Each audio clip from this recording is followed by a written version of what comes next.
மணிரத்னம் அவர்களின் தளபதி படத்தில் மம்பூட்டி அவர்களின் உதவியாளரில் ஒருவராக நாகேஷ் அவர்கள் வருவார். நாகேஷ் அவர்களிடம் 10 நாள் கால்ஷீட் வாங்கி இருந்த போதிலும் படத்தில் நாகேஷ் அவர்கள் நடித்த 3 காட்சிகள் மட்டுமே இடம்பெற்றிருந்தன.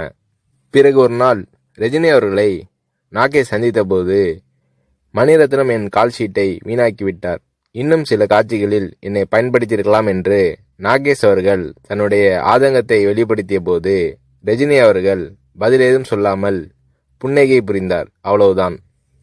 பின்னர் தான் நாகேஷ் அவர்களுக்கு ரஜினி அவர்களின் மௌனத்தின் அர்த்தம் புரிந்தது. ரஜினி அவர்களிடம் பேசிக்கொண்டிருக்கும் போது அங்கே இல்லாத 3வது நபரை பற்றி குறை சொல்லி பேசினால் ரஜினி அவர்கள் அதை விரும்புவதில்லை. 3வது மனிதரை பற்றி பேசுவதோ விமர்சிப்பதோ நாகரீகம் இல்லை என்பது ரஜினி அவர்களின் பாலிசி.